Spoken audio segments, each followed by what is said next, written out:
my foot down. Don't shake this pillow. You better you go and carry chair and sit down. Or you sit down under your car.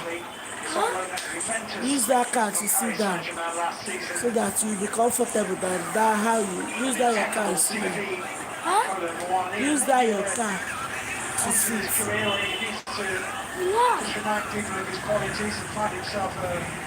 Keep the phone, keep it, don't drag it.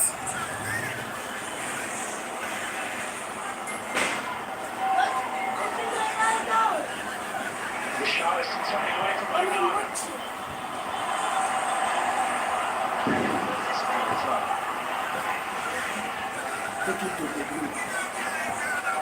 No thanks. Onana, there's Cash on the way towards the right-hand side, and that's when Onana is gone. This is Matty Cash.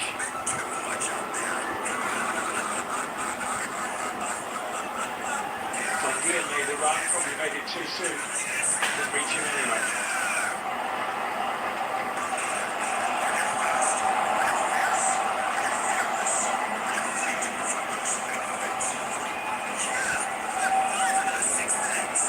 Increasing build again inside the stadium. Spurs desperate to get a victory at home in the Premier League.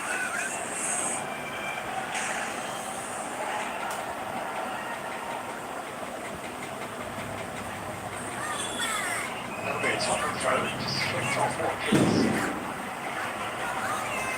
Now if you push this knife, now if you fall down, now you collect now.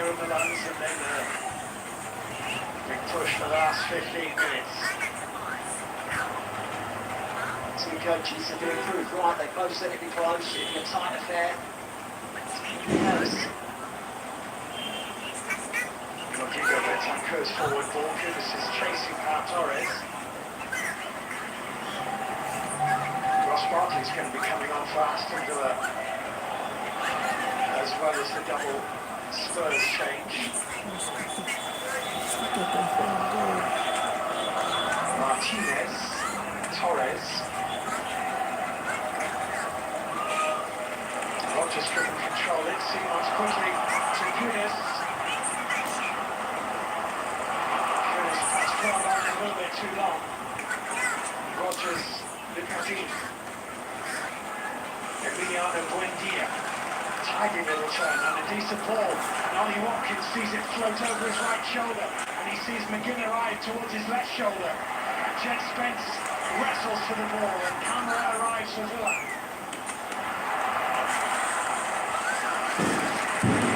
15 to play.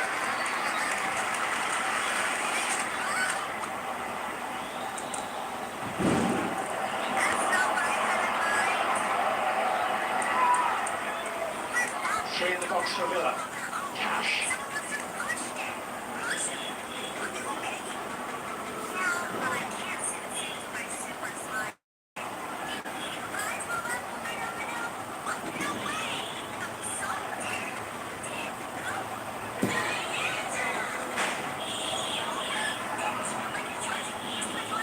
Nice ball back. Camera to Cash drilled it in. It's got the angle corner of Jed Spence. Into the second half, and they have to be a bit like the first period where Tottenham ran the blocks quickly, took Villa a little while to settle. The second half was a similar pattern to what the Spurs started the second half right, but all of a sudden it's Villa that are starting to have difficult territory. And his corner kick will be taken by their left back Lucati right in front of the segment of the Tottenham Hotspur Stadium, which belongs today to the travelling Aston Villa supporters.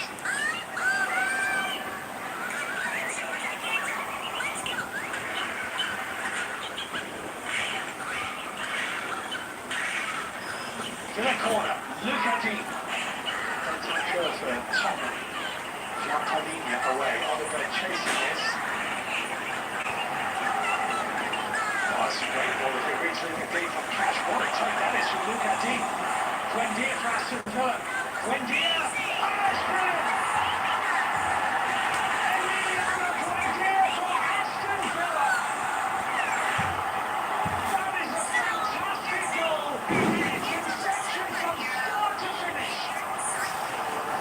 ndị Tottenham ndị akpa abụ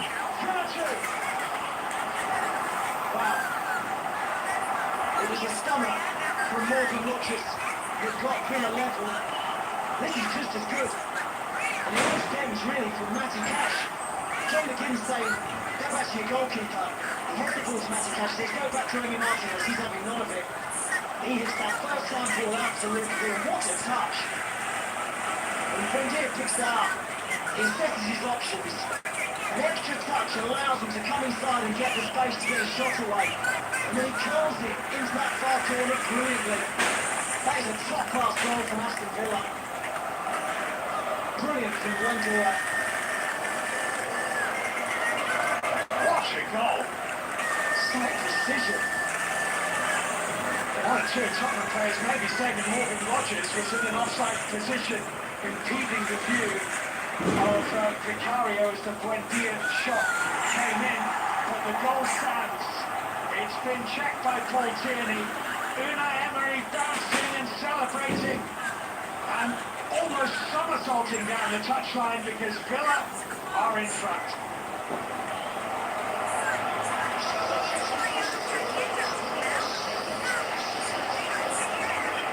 Here come the substitution. Xavi Simons is coming off in his third foul. Coming on, Randall Kolo Muani coming on for Wilson Odobert.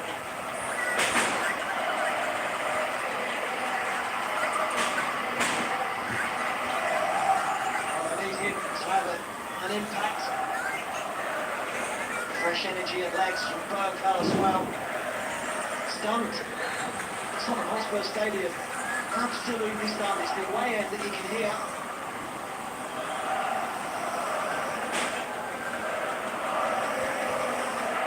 Vicario along toward Richarlison.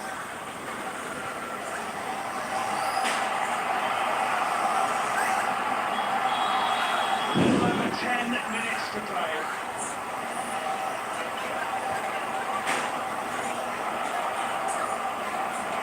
There's so many little bits of brilliance in that goal. Cash's ball. Look at its take is phenomenal. And Buendia's finish is fantastic.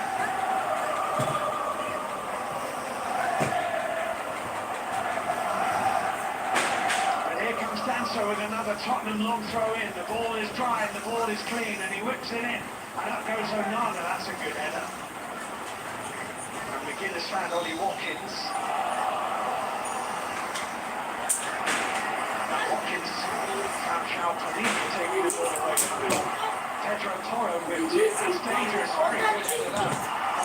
There's a bit of too much contact on him. And it is in fact going to be a free kick to Aston Villa. Yeah, excellent defending. Let's have a look at the goal. Because they were checking about Morgan Rogers and went into an offside position, interfering with play. So when the ball is hit by Buendia, it's actually in an onside position anyway, so it doesn't even matter. Even if it does impact Vicario, it's actually onside.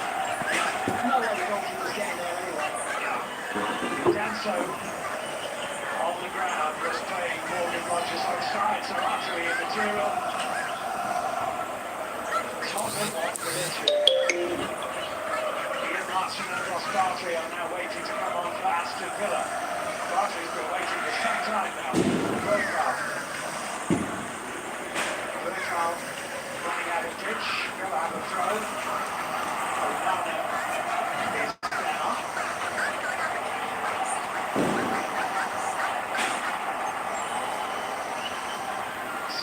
It's not giving him anything. He's about to come off anyway. Yeah, he's raced his run. Got through some work today as he returns to the side.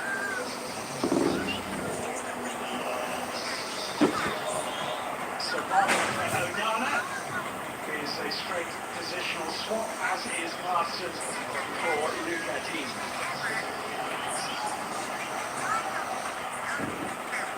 And we're into the last 9 minutes of this game. And Aston Villa, who have not won away from home yet this season in the Premier League, are leading by 2-1.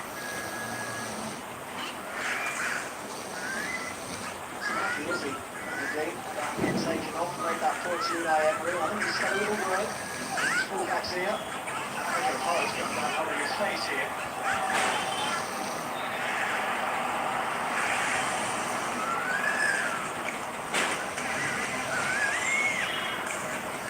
Sam Nuka is coming over to check on Pedro Porro. Might just be a little cut on the inside of a red ballon.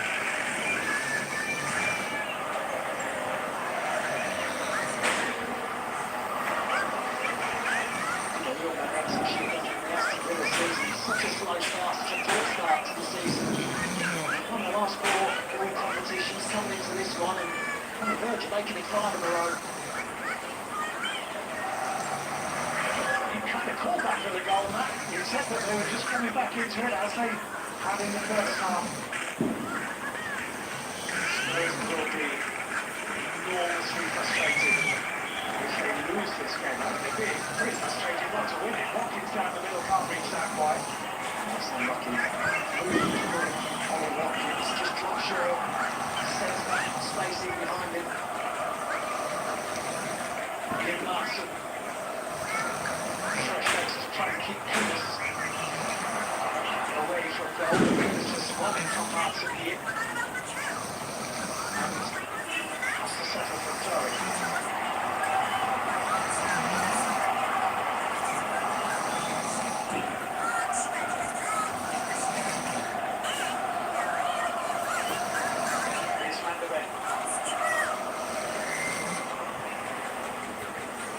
Daddy, where are you going? That's a really good goal. They've had all kinds of time to think about what to do with it. But they get straight to counter now the flag goes up.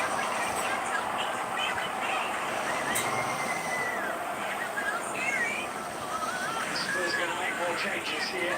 Brendan Johnson is going to be coming on for Spurs. Also, Matt to start.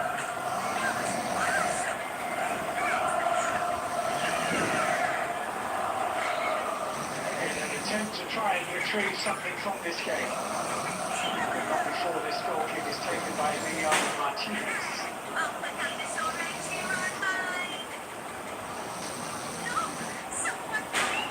1-1 in here by Watkins. Kunis, Larson.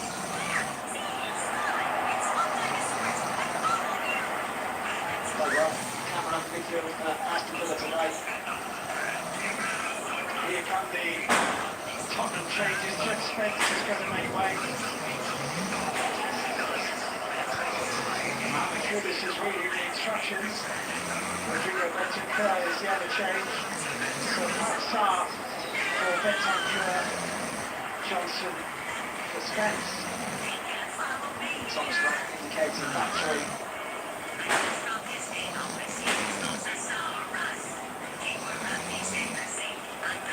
It's being passed.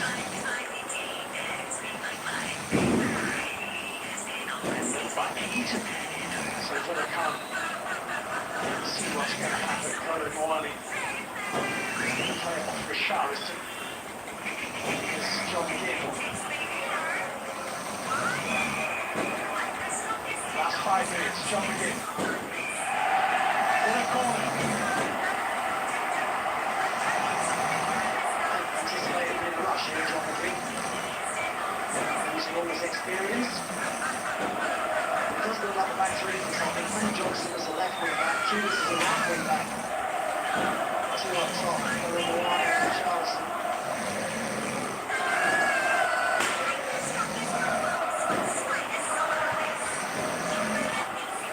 Short corner to Cash. Called in by Cash, headed out by Danso. And Marson drove it. That's away up from Johnson and Tottenham Hotspur can break in. Pedro Porro looks up. And just losing his footing as he tries to deliver that. He's losing it. See the run of Colin Wiley. Desperately trying to get forward, just play it. Don't even look. Once he takes a second glance, it's too late. And the turf takes a beating.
back into Eddie Watkins. It's all back to room.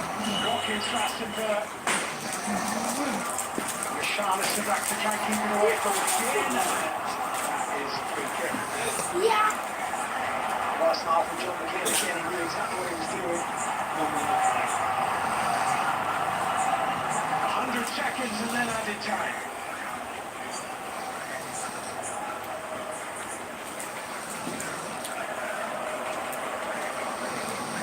Cash.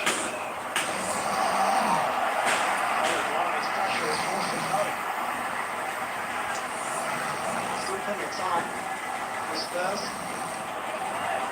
Otherwise it'll be on the fourth official. Yeah. And then the end of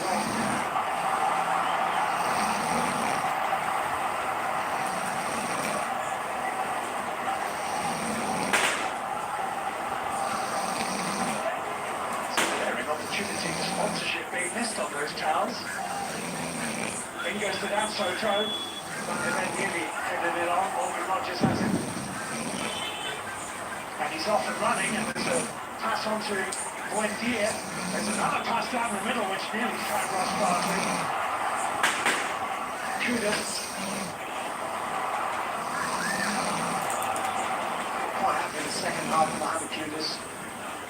Dangerous and live in the first period, but that's not much change in the second. Saar losing out to Martin. That's a good ball for Watkins. Watkins waiting for McGinn. Then he changes direction and Van makes the block. It's a good corner. I don't know how John McGinn was saying to Ollie Watkins what information he was getting. Because he ran into McGinn's space really, Ollie Watkins. He went to beat Van for pace.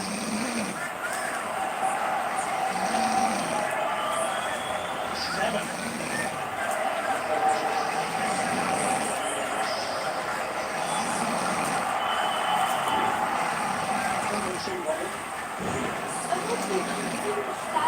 Keep calm. It's the message from Kudus. Saar. Kudus. Kudus, well, he spotted the pass, but he couldn't deliver it to Pedro Porro.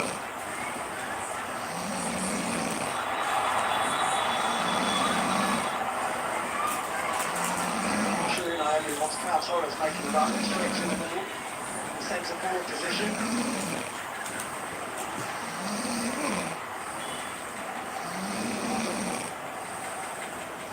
Here's Martin.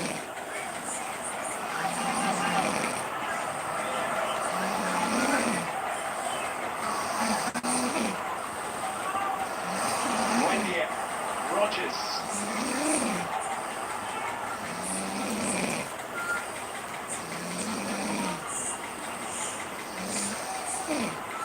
There's Ricotta for Ross Barkley.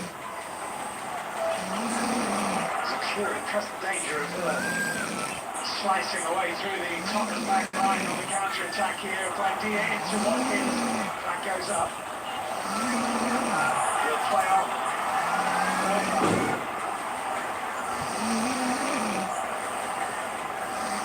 Knocked over the top of Martin toward Kudus. That's a lovely heavy ball into the run of Kudus. And Martin did pretty well with that because that was very, very awkward. He's done well actually.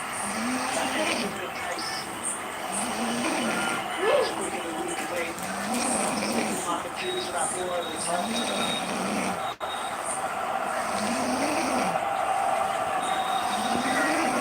Still 5 minutes of added time to play here.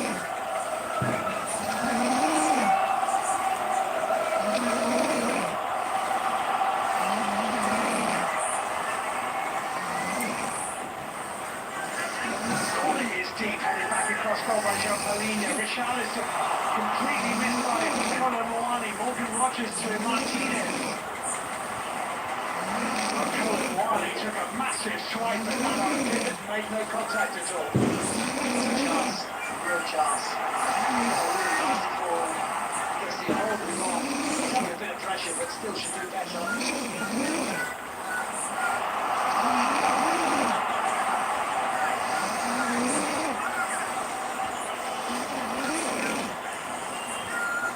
Ganso in the throw. Cleared away by Kutsa. Back to Kevin Ganso, who's lost it to Watkins. Morgan Rodgers. And Boubacar Kamara, if he can get there ahead of Porro, which he couldn't quite. Pedro Porro there. Missed that. We're away. Still a throw there.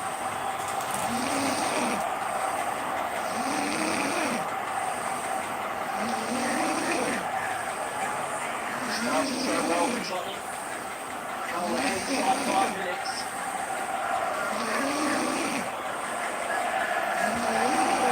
Just one or two of their supporters are beginning to trickle away now. Thinking on the fixtures coming up for find out a lot about this Thomas Frank side next month or so.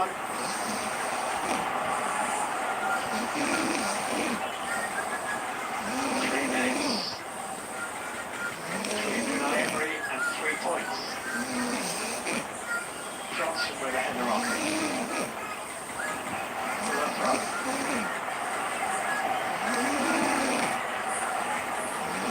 Got the chance to get it all, haven't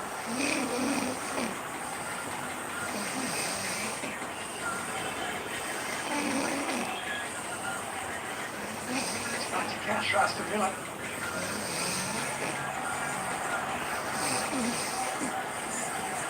Come through to Watkins, that's on the shoulder of Ollie Watkins, who goes to ground looking for a free kick. He'll go a bit too hard for a free kick and he hasn't got it.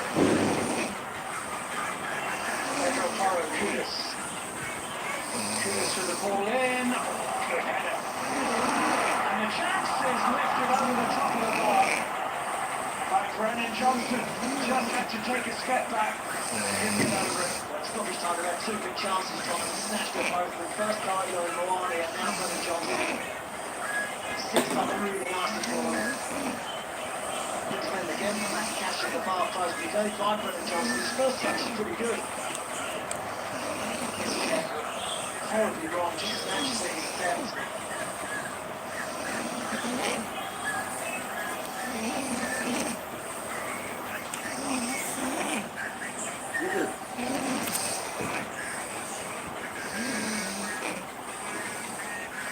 Martin comes up.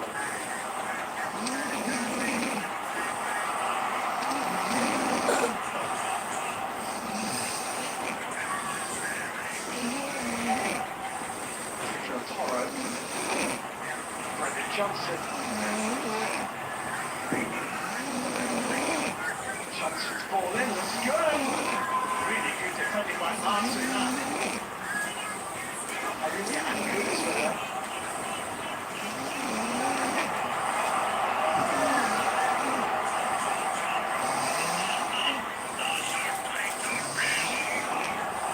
Nodded down the for Brendan Johnson, but offside. Randall Colo Wadi.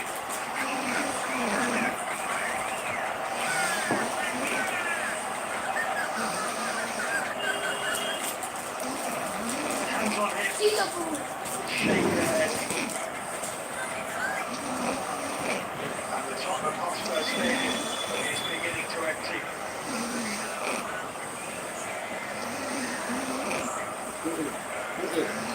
Nani, this phone will fall.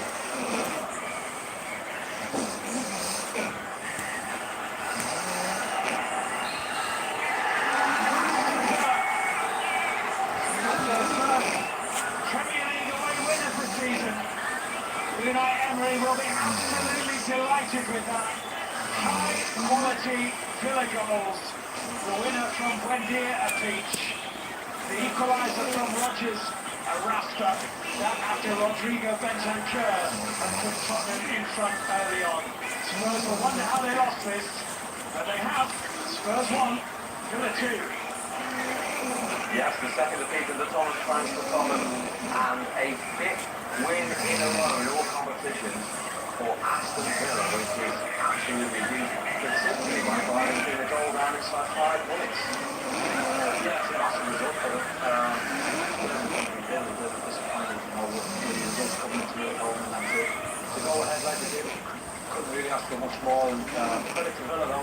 I thought it was tightest game, not a lot of goal malfunction, really real chances, but 2 great strikes, 2 great goals from Villa, and Let's have a look at the winning one. I mean, because this was from goal by both fullbacks involved as well. Let's have a look at it a few times if we can. It was absolutely incredible. It depends what type of goal you like. As a football supporter, you could quite easily consider this as the goal of the season so far. That is the match of the season. That's one of the touches of the season. And this isn't far away from being the finish of the season as well. I mean, 3 moments of match. Look at this. That's next. That's drilled on the volley. What a ball and what a touch. I mean, I like that type of goal. I think that's goal of the season. What a phenomenal goal that is. And that deserves to win any game. That's not just one thing, you know, that's why we're getting carried away with it. Because sometimes you can have one bit of magic, it's a great strike, someone gets it out clean, goal, bang, top corner, one moment. That's 3 moments there, really, where you go. The pass was fantastic. The touch makes the passing game comes a hell of a touch, but to put that all together and get a win goal like that so late on, 4 moments for the Man U. That was their 4th goal from outside the box this season. A win for Villa. Right, less than half an hour to kick off for the big one. The most watched game around the world in the Premier League. It is Liverpool against Manchester United. They're meeting for the 217th time. Manager's thoughts and team news next.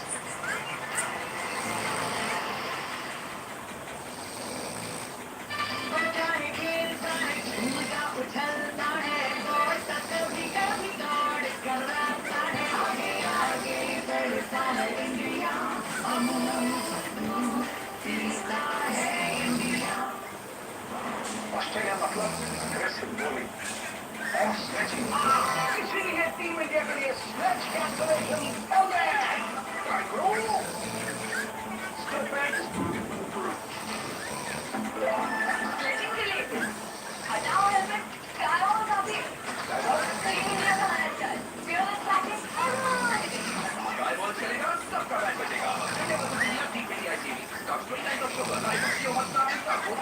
This broadcast is brought to you in association with Ultratech, India's #1 series, Vimal Elachi, and Asian Paints. Gentlemen, in control of the campaign. From Rice! At the top of the league. Fantastic performance from Arsenal. Open Super Silver of the Postspot. Manchester.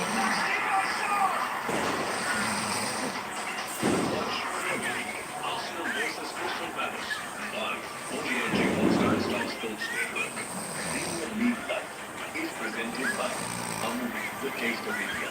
From October 17th, 7 p.m. onwards, the fight from chaos to round. Every day at 7 p.m. Until battle, every match, a short football battle. Watch Fight for Chaos, 15th October, 7 p.m. onwards. This broadcast is brought to you in association with Shriram Finance, UG Electric Scooters, and Say Twiston in partnership with Birla Bike Diagnostics. Tata East SPR, the bankers where we live. Ultra Mini, India's #1 series, and Red Bull.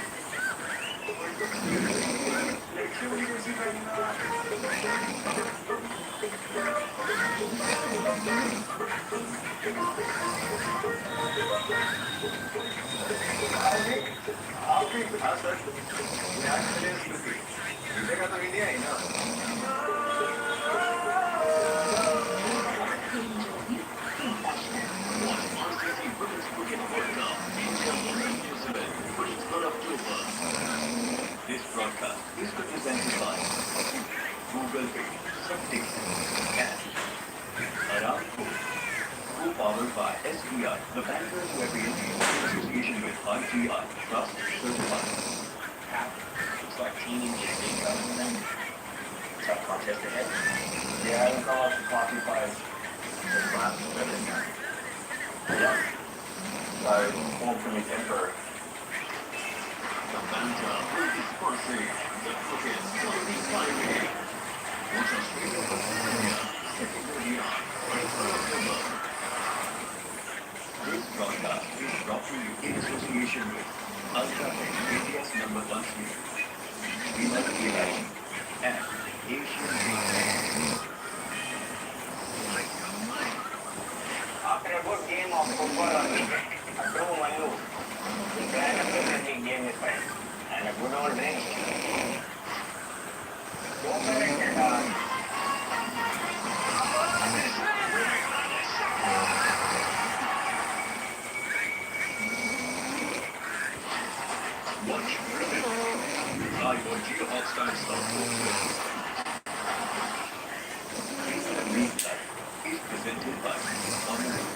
of India. Meat Life is presented by Amul, the taste of India.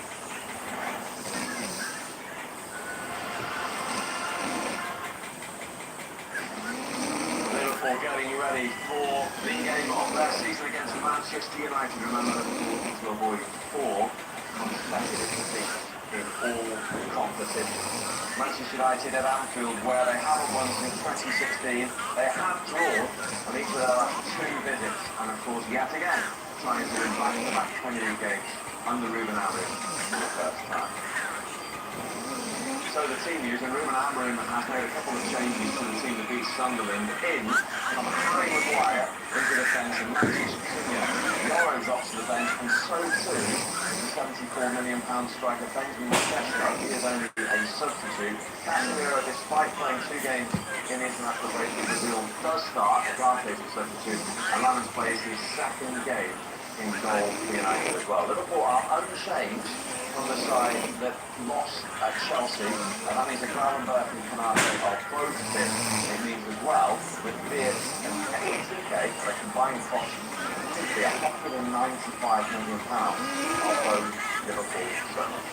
Right, let's hear from the Liverpool boss then, Arne Slot. Well, Arne's asked for a start from an extra 1 or 2% from everybody. Is it a day with the opponent, this situation with his only been on road? You just need everything from everybody. It's about determination to go against those sorts of things. That's not to say every single time. If they are Premier League national, they're going to want to do the all, they want to do the all. But it's also good for United. This is a very good team, like Chelsea are. That's no great excuse for the team to be here. But what I meant with this extra 1 or 2% is that we are currently in the margins that don't go outside. Because I think against Palace and against Chelsea, we have much more chance of our opponents before we lost. So, this last 1 or 2% of fighting spirit and focus on the front of the ball, if you have a chance, still is what we might be tactical aspects of. What's the one thing that you need to do, one thing you need to do better? That coming back to the thing that I said last week, so I cannot blame how things that don't work out. Every single time, both things behind both things we came back. So that was not the issue. That's why I cannot blame you work harder, make more tackles, and all these kind of things. But there are 1 or 2 moments in the game that at this moment of time, where we need to do better. Then your question was where can we do it better? That depends also on how they exactly line up. So we've seen Sesko playing, I think, the last 4, 5, 6 times. And they go to the and change the lineup. This is not for the first time, but we can see so that's what we can expect that with that change. Could be a few things. Could be that Mason Mount is not playing against us. If they go 5-3-2, then they'll go with 5-3-2. We'll find out, but it's a chance. Too far away. Let's go to Anfield. I'm going to go all about this fixture of Liverpool legend John Barnes with us today. Scored 6 times actually in this fixture for Liverpool against Manchester United. Good to see you, John. How do you see this one today? United still trying to win back-to-back games. Liverpool on the back of these 3 defeats. Yeah, but the performance is coming back to Liverpool.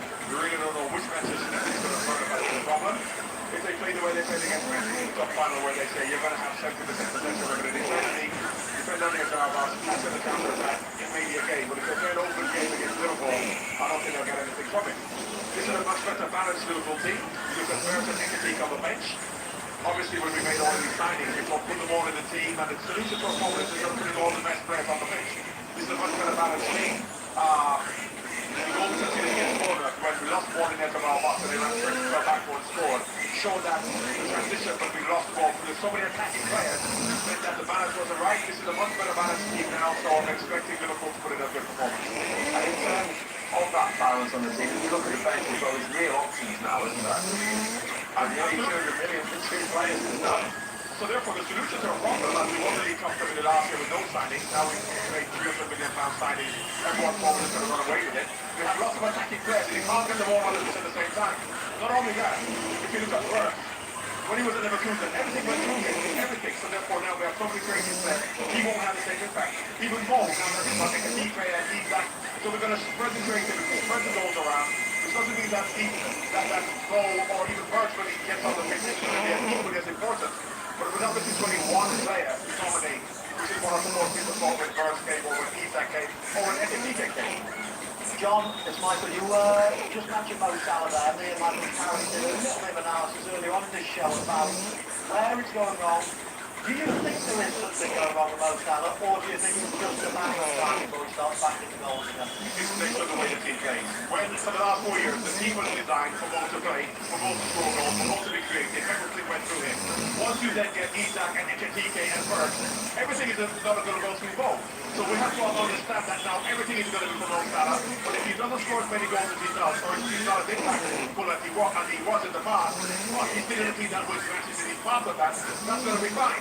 Burns is a similar situation where Leverkusen, everything went through it. Now we're going to spread the creativity, so there's not going to be one player to have the same impact. So Mo isn't going to be any worse, it's just that he may not score as many goals, or be as dominant, but as long as he helps the team to win, that's fine.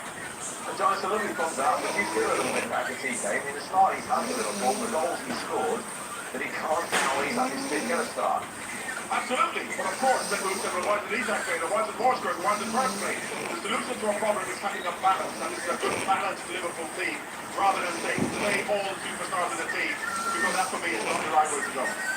So how do you see this going today? Do you think Liverpool are going to win and get a few goals against this United defence? Well, it depends on which Manchester United turns up first of all and how they play. I'm a little bit worried for Manchester United if you look at the central midfield where you have Casemiro, who from a physical point of view can't get around the pitch as much as he did, alongside Bruno, really want two midfield players who are going to protect the back four, particularly from Raya. So that could be a problem for concern. If they're going to get over the game, if they just get back and defend it the back four on a possession, then they may have a chance, but it really depends on how Man United approach the game. Enjoy it. We will talk to you afterwards. Thanks, John. Thanks, guys. When you look at that, Liverpool fans, it's like £2 million, 2 players alone, and Ekitike Pierce. Yeah, a few good, isn't it? I think having a good squad, though, having a big squad is not just about today's one. It's about the whole season. It's about going through the beating the song, the need for the players. So here's the this and the lineup and who's playing and who's not, but actually it's a long old season and you need to get someone that they're going to have an impact at some point. Maybe today, you know, we've talking about this squad on the bench, games up. That's the good again, you know, the games can be won late or especially for Liverpool, you know, most of the teams scored late goals and I think that comes from having a lot of strength and depth and a lot of freshness to bring off the bench and impact games towards the end. So yeah, they might not be starting, but doesn't say that we can't impact the games for the 90 minutes. But Everything on them, you know that the backstory of Isak and the training, but that one spot of 7 goals in this game, he's had his minutes now, so it's twice the speed as well. You can judge Alexander now on, and it's going to be Yeah. I feel sorry for Everton because he had a really solid start and looked in. He didn't just score goals, he looked on in his first game. However, when you have someone like FTP and then you bring this guy in for 125 or whatever he's on, I mean, you can't not have it. It's just the choice you've got to give him that starting berth. I mean, he's through the Premier League. He's got the Liverpool side in the cup final at the end of last season. He is a top operator. I mean, Dino is one of the top sort of handful of strikers in the world right now.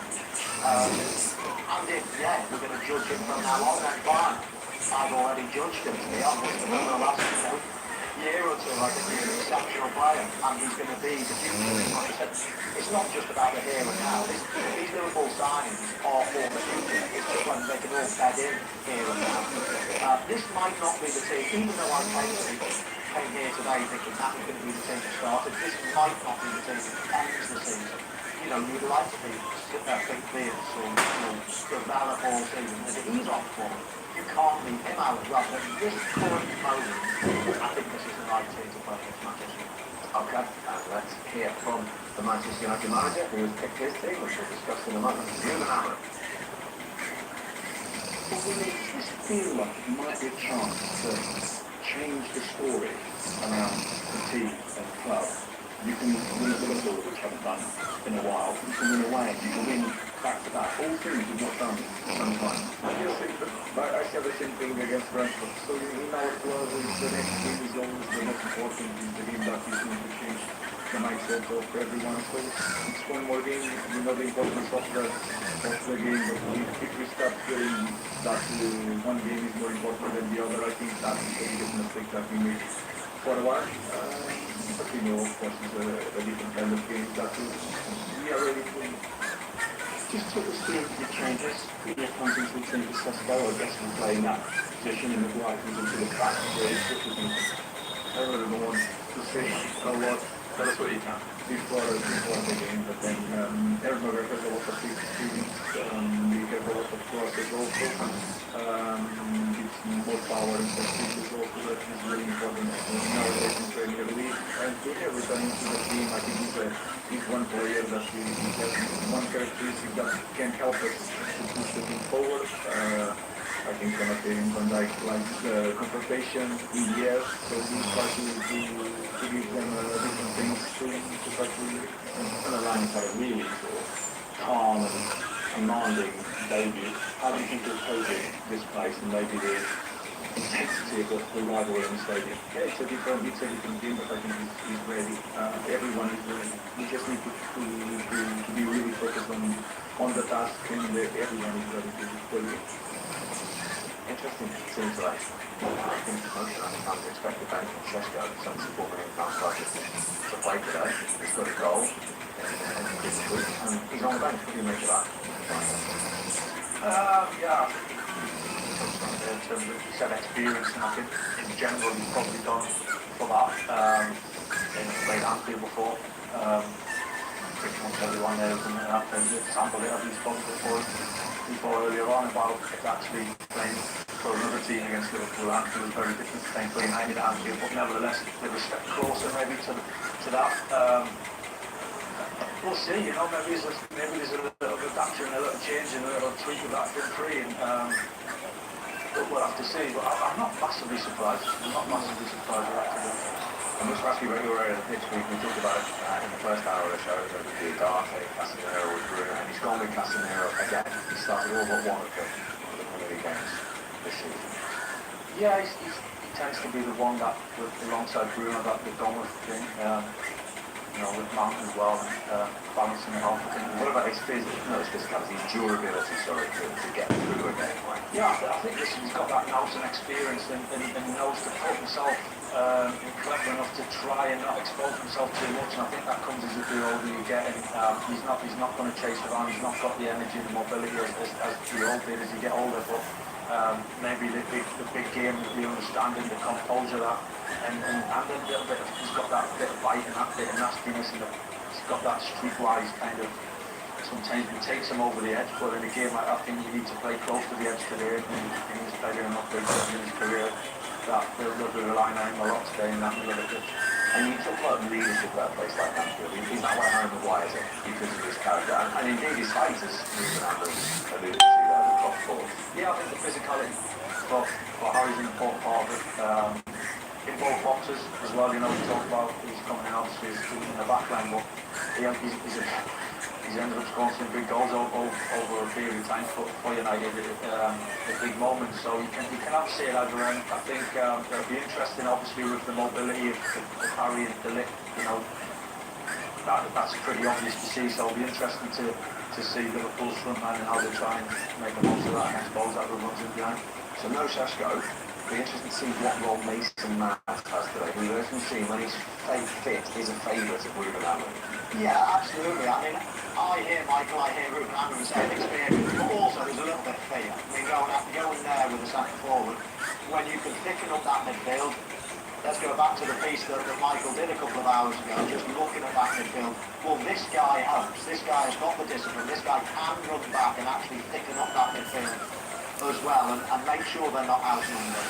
So I think He will say experience, but I think deep down he knows that he's going to be sounder and healthier and stronger as a team and less exposed, let's say, going to Anfield by playing Mason Mount. He's got legs, he's going to do all the dirty work, let's say, as opposed to having someone like Sesko that, unless you're really on the front foot, unless you're creating chances, then going to Anfield is probably a bit safer than sorry. Fascinating, so many subplots. It is the fixture that always the eyes of the world are on. Wherever you're watching